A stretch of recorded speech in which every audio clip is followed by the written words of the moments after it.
Matt's Madness is back. Season 3, Episode 5. Thanks for joining us here on this episode. We're talking college basketball. That's the thing here. Make sure to subscribe first off.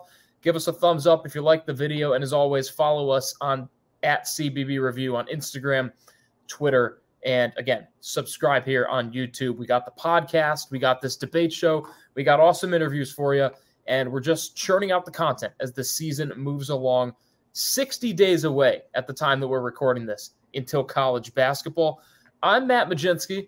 That's Sam Bass. Usually he's wrong. Usually I'm right. But we're going to try to at least prove that his way this time around. You feeling confident today? I am feeling confident. You know, I had a pretty long day up at 4 o'clock, all to prepare for this show, Matt. So I think I'm ready to rock. I'm happy to hear that. I know that you do a lot. You're a baseball player in college.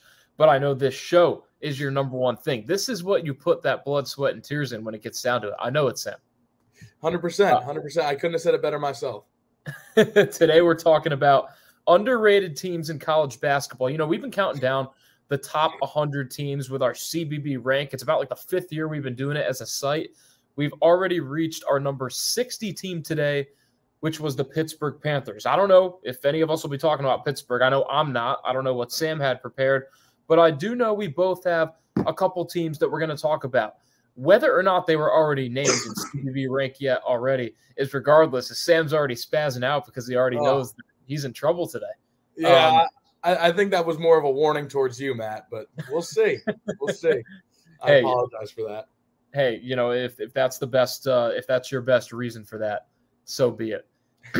I've got a little bit of a tickle in my throat too, though. It's that time of the season, right? It is, and back in college we call it the Philly flu. So a rough one.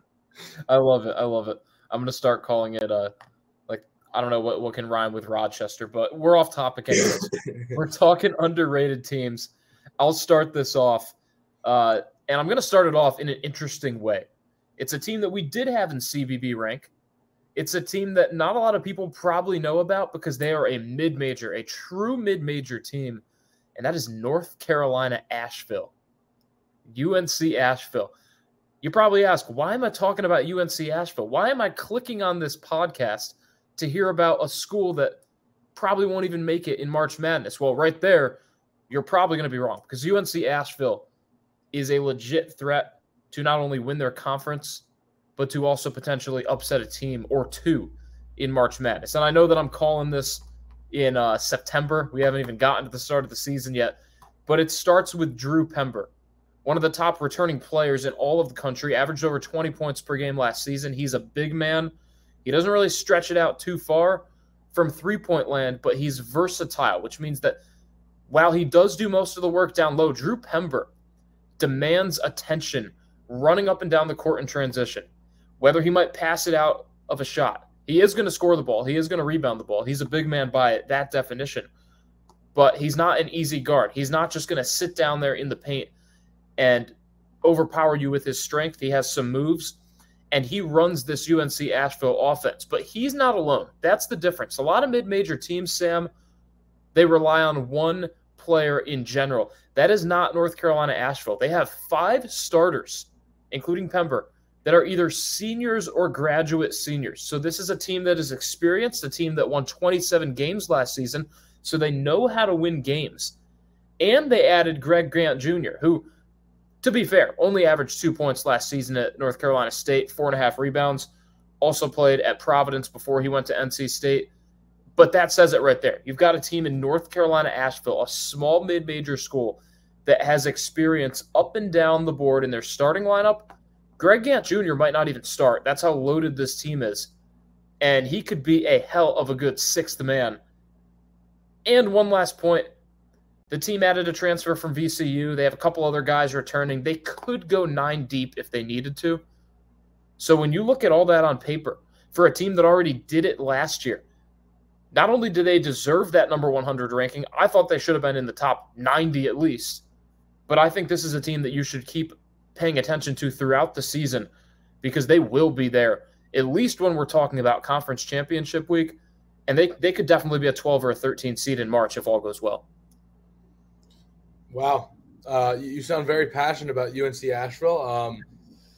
I mean, if I'm gonna be completely transparent.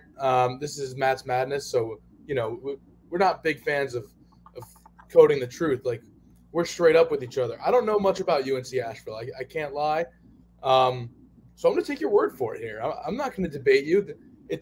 I remember Greg Gant. I know Greg Gant. And I completely agree with the point that mid-majors run on one player, especially postseason time. And you can say that about any team, but especially mid-majors, that best player is always leading you to that conference championship. And then maybe even some upset wins. Like, those are who we look out for when we're picking our brackets. So hats off to you, Matt. That was not too shabby. Oh, boy, Max going into low power mode.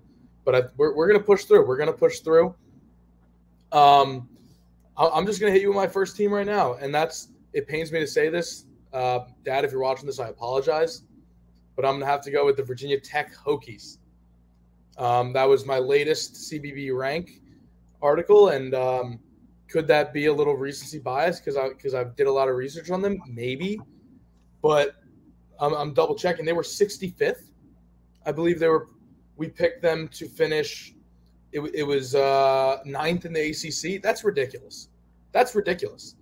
Because this is a team that returns Sean Padula and Hunter Couture.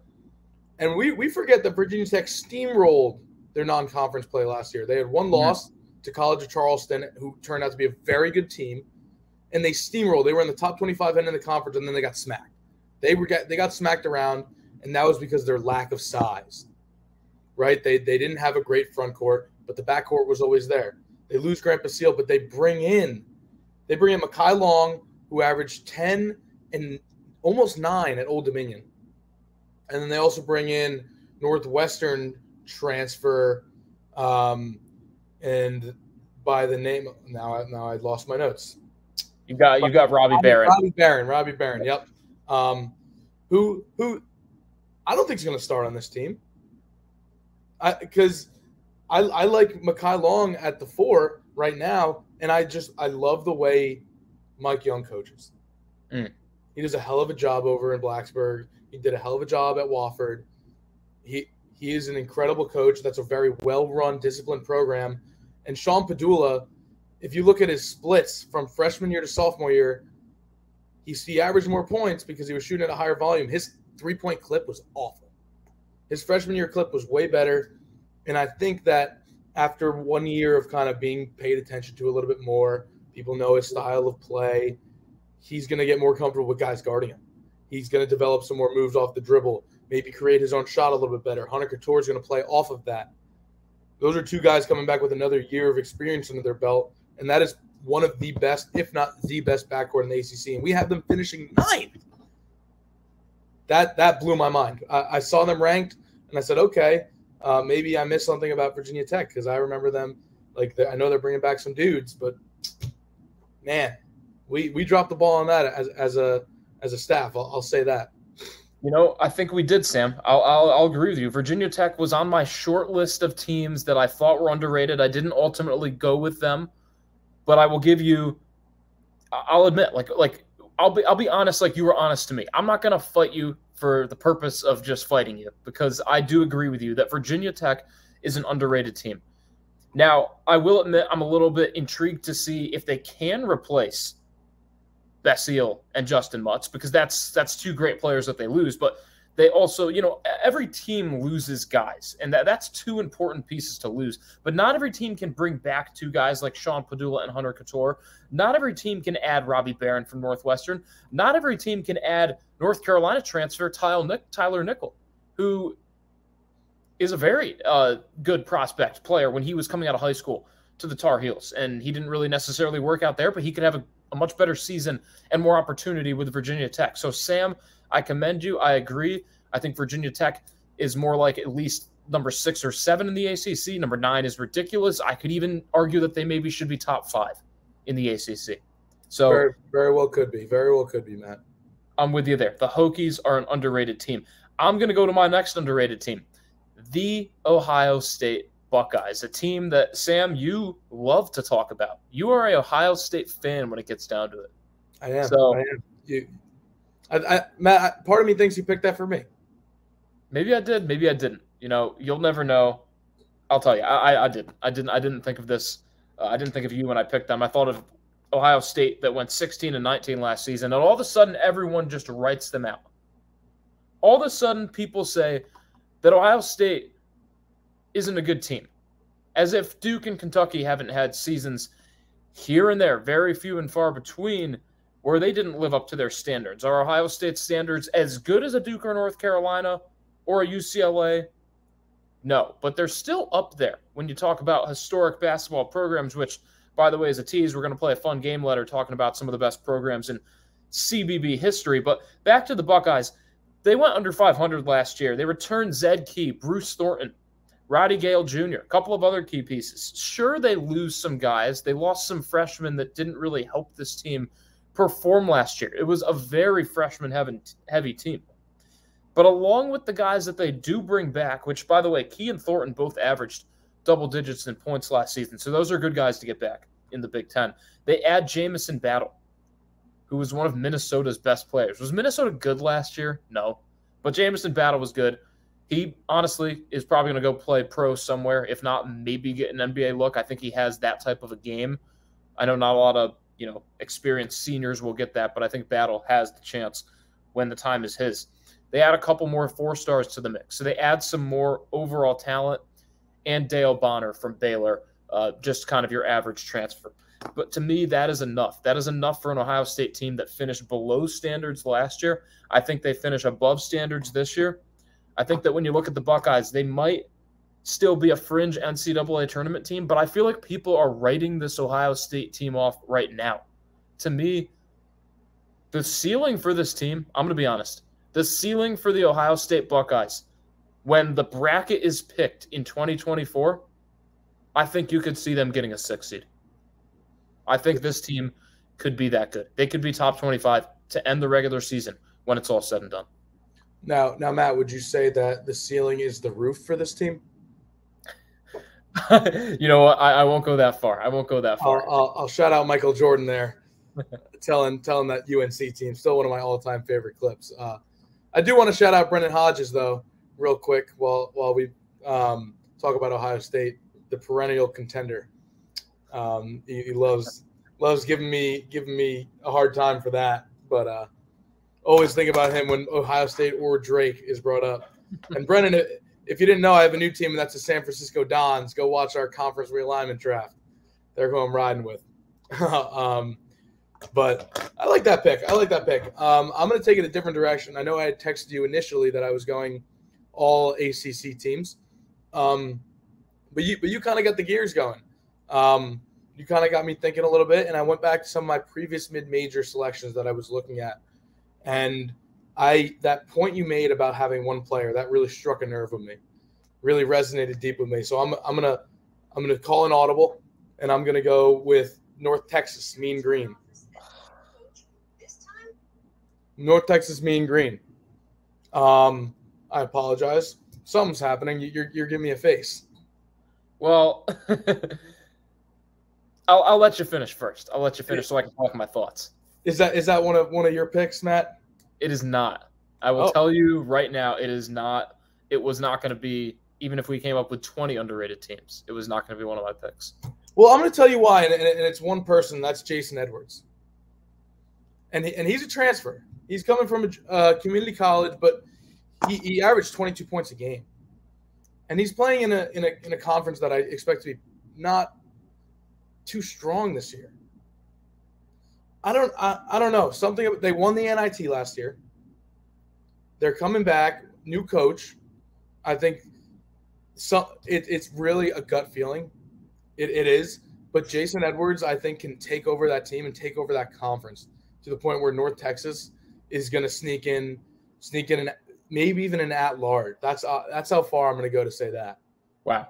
I don't know if this is a great pick. I'll be honest, Sam. You look at a North Texas team that has been good over the past couple of years. I will admit this. North Texas has created a little bit of a dynasty, if you will. But when you look at the Mean Green, a team that, first off, we have to start with this. A team that lost Tyler Perry, who transferred to Kansas State, among other key players. You look at their starting lineup. They have 3 transfers in the projected starting lineup by our own Jason Draven. They've got some other guys as well off the bench that transferred in. And, they have a few guys back, but nothing of too much importance. Here's what I'm nervous about, Sam. It's a team moving over from Conference USA to the American Athletic. I know that Houston is no longer there. I know that Cincinnati is no longer there. So it's a diminished AAC. Mm-hmm. But I'm nervous, Sam, that this might still be an adjustment period for North Texas. Mm. I do not think they make the NCAA tournament, and I think that they regress.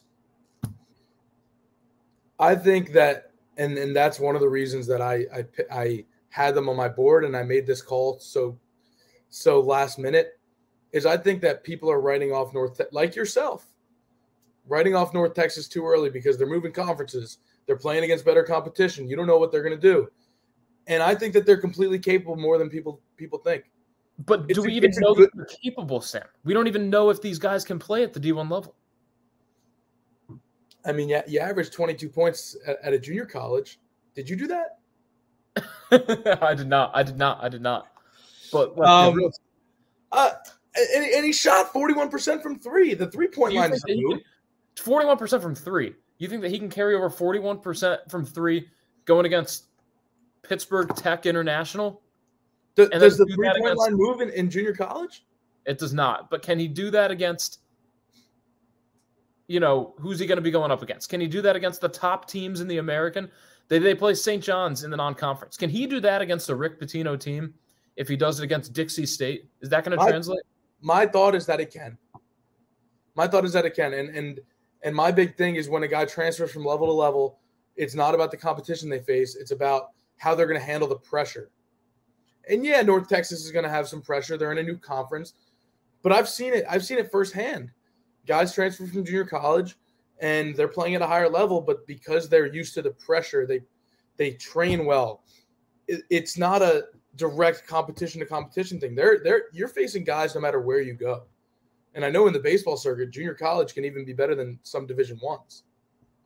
So I think that discrediting the junior college competition level is one thing, but also I think if he's a 22-point scorer and he averages the most point in college basketball on anyone on that team, he's going to take over. He's going to be their top scorer. Who's to say he can't do that against against the teams that they play? Because I don't think 3-point shooting has anything to do with the defense. Unless the pressure gets to him where someone's coming at him and he's releasing too early or he's picking wrong shots. Mm-hmm. It's the same shot. Mm-hmm.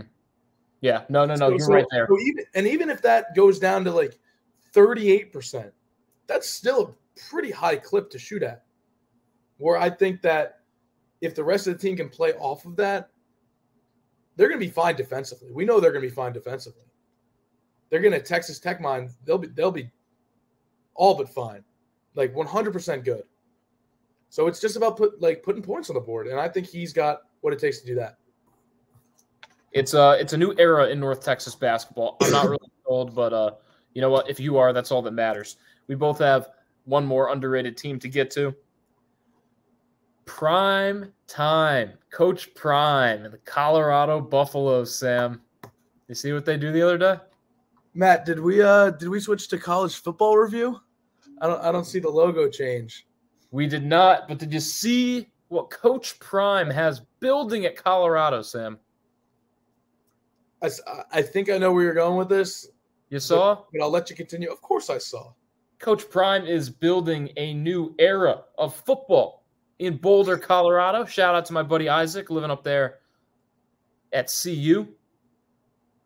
But Colorado football ain't the only thing to pay attention to at that university, because Colorado basketball is here. I've been going, increasingly up. I said UNC Asheville is a team that could maybe upset a team in the tournament. I said Ohio State could maybe get a 6 seed. Colorado is a Final Four sleeper in 2024. 18-17 last year. That's going to make you think, oh gosh, where's this guy going? How could that team make the Final Four the year after? Well, let me tell you this. Their top player that they lose averaged 5.9 points per game. So this is a team that will gel. They know how to play together. Did they play together and win a lot of games last year? No, but KJ Simpson, who averaged a touch under 16 points per game, is back. Tristan Da Silva, who also averaged a touch under 16 points per game, is back. That is not one, but two players who can take over basketball games for the Colorado Buffaloes in a very improved Pac-12, by the way. What? So you're probably asking... Wait. What'd you say? A very improved what? Pac-12. Does that conference still exist? It does. It does, Sam. It does exist in the year 2023. Get over yourself. But not only this, Sam. Eddie Lampkin Jr., who had great experience with the Horned Frogs of TCU, who I wonder if he's thinking, yeah, I made the right choice transferring to Colorado. I'm on the winning side of things right now. Eddie Lampkin, that TCU player, he's there in Colorado now. He's adding to the depth.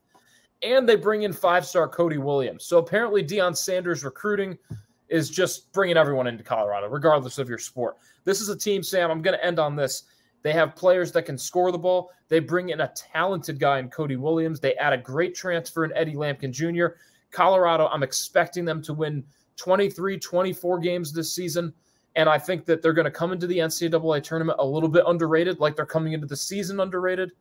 And I can see Colorado making a run. Am I picking them to my Final Four? No. Am I picking them to the NCAA tournament and to win at least one game? Absolutely 100%. This team is that talented. Man. That is an interesting pick. I'll say that. That is an interesting pick. I think their football team is probably going to be a lot better than their basketball team. But you're talking about a hold on. Their football team that was projected to go 1-11 before they upset TCU, and now everyone thinks they're going to go 11-1. Who projected them to go 1-11? I heard a college football analyst say that Colorado might be worse than UMass. This was like 3 days before the game. That's ridiculous. Did you think Colorado could beat TCU in football? Yes. You did? Yes. Okay, I'll give you the credit. So then why are you doubting Colorado basketball? Because you said it yourself. This is a team that went 18-17 last year, and it's the same team. Did Virginia, you're a Virginia fan, Sam. When Virginia won the national championship, did they not lose in the round of 64 the year before? Did they not go into the tournament? They lost 3 games that entire season. But did people not go into that tournament thinking, oh, I wonder if they'll just lose in the first round again? Sure. But they were still a 1 seed. Like that was one game.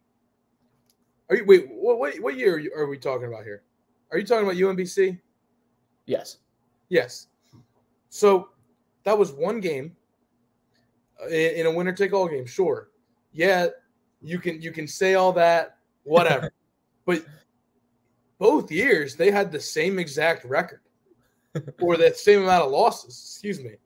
The next year won a few more games. I like how you had to ask though what year what upset we're talking about. That's how much Virginia's been getting upset lately, Sam. I mean, you didn't need to take that low blow. No, but let's be real though, because I'm not done with you here. Look at Penn State. Penn State didn't make the Final Four last year. I'm not gonna beat around the bush, but Penn State was not rated highly going into last season. They won 20 some odd games.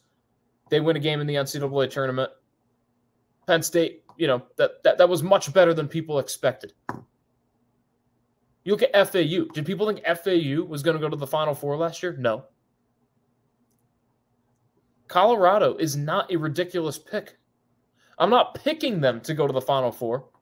I'm saying, hey, this is a team that has the talent to get there. If you're talking about an underrated team that you want to back right now, start rooting on the Buffaloes. The charge is coming, Sam. I'm having trouble envisioning it because you saw them play last year. and they were mediocre. But you remember the days of McKinley Wright. Colorado has it in them. Sure. But I don't think with this team. Interesting. I don't think with this team. We'll see. You got one more team. I want to hear it. My last team is going to be a team. It's not a Final Four pick by any means. I don't think they'll finish top 4 in the ACC. But I think people need to put a little more respect on North Carolina State. Oh, gosh. And hear me out. They lose Jarkel Joyner and Terquavion. I never know how to pronounce this. Terquavion Smith I gave it a valiant effort. That's how underrated they are. You don't even know how to say the players' names. He was my player of the year pick. Hey. I can spell it. But what I like about North Carolina State so much is Kevin Keats designs a system for guys to shoot the 3 ball. Right? We saw it last year. They were so good at knocking down 3-pointers that when they got hot, no one could beat them. And he did extremely well in the portal, bringing in Cam Woods from North Carolina A&T and DJ Horn from Arizona State, and Mohamed Diarra from Missouri. Like, these are guys who can all fill in spots right away. And let me remind you, there are 2 returners in the starting lineup. That would be Casey Morsell and DJ Burns. DJ Burns is fascinating to me because that's someone who has so much raw talent and is so physically able. He's such a strong dude. And he would be so much better if he just didn't foul. Like, DJ, if you're listening to this, just keep your hands to yourself, like, buddy. Just easy. And you're going to average 30. Well, 15 and 15. 15 points, 15 rebounds. I'll give that to you. Maybe not 30. But I love the way DJ Burns plays. I wish that college basketball let you have 6 fouls so I could see him play a little bit more. And Casey Morsell is the reason why I'm high on North Carolina State. That's because he played at Virginia.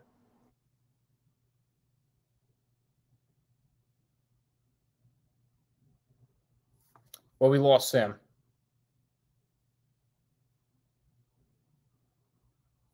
We have lost Sam.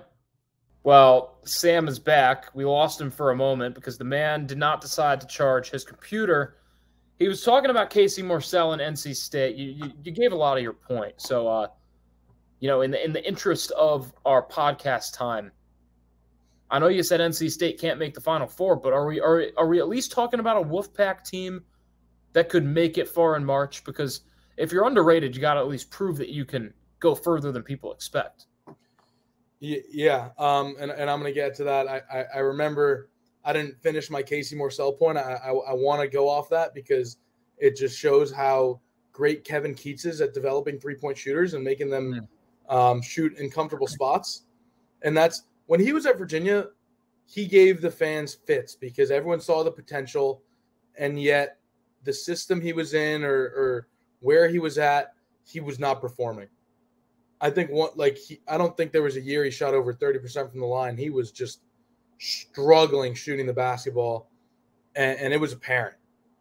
And he left and joined that 3-headed monster they had last year, and he shot the lights out. And as a Virginia fan, that's the most frustrating thing in the world because you see Casey Morsell struggling, you're like, maybe he's just not as good of a shooter as we thought. And then Kevin Keats turns him into Klay Thompson. So I don't think that's a coincidence. I don't think Casey Morsell just was in the wrong system because we've seen shooters at Virginia succeed. Kyle Guy, Joe Harris.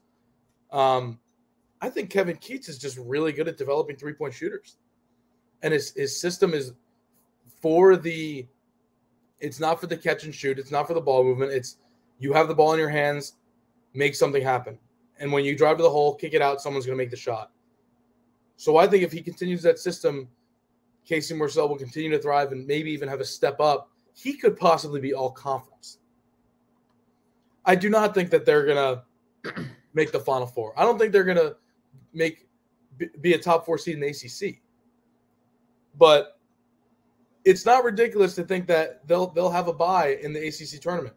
Maybe sneak in at 5 or 6. because I said it before. I think the ACC is looking very good to get back to their brand of being a very good basketball conference. It's been rough the last couple of years. Ariel, our colleague, has been telling me year after year, Big 12's better, Big 12's better. And you know what? I have nothing to say the last few years because it has been. But I think this year might be the year that the ACC reclaims the throne as the best basketball conference in the country. And I think NC State's going to be right in the thick of it. I do. I really do. And I don't think just because they lost two of their best players means that you can write them off. They're going to be down there in the bottom. I think that they're going to be right with the rest of the pack. See what I did there? I like it. I just am unsure. Like, you talk about Virginia Tech losing stars but bringing stars back. NC State lost stars, but now they need to develop guys into stars. That's where it's tough for me to see the vision, but I like the thought process. You're diving into it. It's a little bit of both, Matt, because they do bring in stars. That 3 of their 5 starters are going to be transfers. So yeah. And then 2 of their stars, or 2 of their, I wouldn't even call them role players because they had a pretty big role in the offense last season. But they're back, and they started last season. It's not like they were wasting away on the bench. They got serious minutes last season, so they come back with experience. Who's going to step into that star role? I don't know. I couldn't tell you. But my point was that Casey Morsell, DJ Burns, or any of the transfers are being put in a position by Kevin Keats to do so. And that's what's so exciting about the NC State team is you don't know who it's going to be, but in my mind, you know it's going to be someone. I'm excited for a team like that. If you're right, I'm excited to see a team that you don't know a lot about, but you can be excited about the future a little bit. So that's what I like about NC State. Sam, I think overall we both had some pretty good picks. I'll fight my Colorado pick to the death. I know you don't like it, but hey, those are our underrated picks heading into the college basketball season. We'll have more content like this throughout the offseason, but we do want to play a fun game first. Shout out to the guys, The Bread Basket. It's an Instagram page. If you don't follow them, we have no affiliation with them. We haven't done any content with them or anything. I just watch their stuff. Yeah, we should. So shout out, Bread Basket. If you hear this, please do something with us. CB Review, college basketball inspired podcast, whatever you guys do. They do these fun little like skits on Instagram. Not really skits, but just like rankings, Mount Rushmores, or whatever. One of the things they do is blind rankings. You've probably seen this on TikTok too. It definitely isn't their idea, but it's a blind ranking, 1 through 5. So I'm going to give Sam 5. I'll just say it right now. I'll give you the 5. Then you'll play the 5 right back at me. So I'll give you your entire turn first. You give me your entire turn at me. We're going to be blind ranking 5 programs historically, 1 through 5. So we're not talking about this season. We're talking about what these programs have done over the last couple of years. Sam, you ready for your first team? I sure hope so. All right, 1 through 5, Illinois. I think I might have to redo my list, Matt, because Illinois was on mine, but that's okay. I'll plug someone in. I don't know where you're going with this. I don't, because Illinois, as of recent, has not blown your mind by any means. I mean, they had that year with Io and Kofi Coburn, but they have not been incredible. And I think that you're going to take it a little easy on me. So I'm going to start Illinois at the 4 and hope that you at least help me out a little bit and give me some better options. Interesting. Your next team, Sam, you're thinking good, by the way, because your next team is UCLA. There we go. If we're doing pure historically, there are very few teams that I think have exceeded UCLA, and I'm gonna go off the chance that you didn't give me one of them.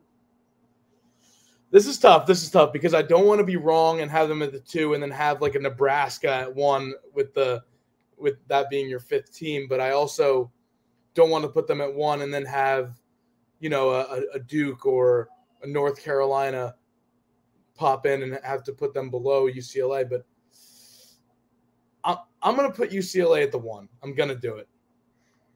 Well, John Wooden has developed the sport of college basketball as a whole as well. So that's my pick, and I'm sticking with it. And that's a good pick, but you might – I don't know what you'll think about this because your next team is UConn. See, I would have UCLA over UConn. And probably not really have to think about it. Here's where it gets tricky, though, because I could even slide UConn at the 3. They're not worse than Illinois. They're not better than UCLA. So that gives me 2 and 3, and this really is me trying to read your mind, seeing if you're going to give me someone in between UConn and UCLA or UConn and Illinois. And I think that you want me to put UConn at the 2. So I'm going to do that. UConn 2. Well, the next team is DePaul. Well, Matt, we can go ahead and push everyone down and throw them at the 1. Yeah, they'll go at the 5. So I'm looking good so far. Who's sliding into my 3? Your number 3, Sam. I think you're going to be happy with this because it's Wake Forest. Yeah. Yeah, I like that. And you could even debate Illinois and Wake Forest back and forth. But I think that I got what you were looking for, at least. I was. I figured Illinois and Wake Forest could slide either way. I thought UConn and UCLA were 1 and 2, and DePaul's a clear 5, and you picked it that way. I think that's pretty good, Sam. A-. Yeah. I'm going to give myself a pat on the back for that one. All right, Matt. I will say mine's going to be a little bit more challenging, and it's going to be a little more opinion-based. So what I want is for you to blind rank. That's the game we're playing. But then afterwards, I wouldn't mind hearing your opinion on re-ranking. Oh. Possibly. Okay. I'm going to start with St. John's. Wow. So I'll tell you this much. Unless you're just pulling my leg right here, St. John's is not number 1. They're not number 2.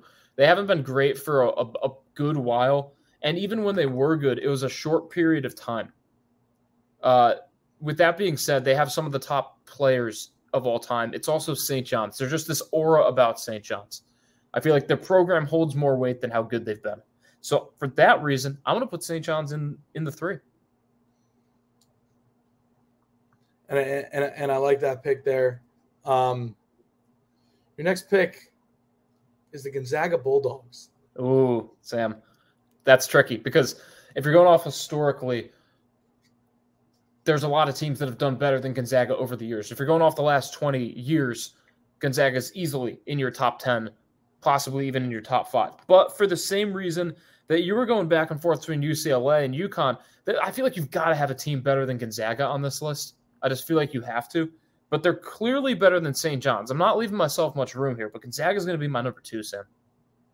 I like that, Matt. Your next pick, your next team, I'm giving you the Boston College Eagles. Okay. So St. John's and BC are pretty similar in a way, especially over the past few decades. I know St. John's has been a little bit better, but neither team has had much NCAA tournament success. BC, though, has just been so bad that I'm putting BC in the 5. I mean, when you get down to it, Sam, who's going to BC to play basketball or any sport? No, and I think you'll like that pick because your next pick is Creighton.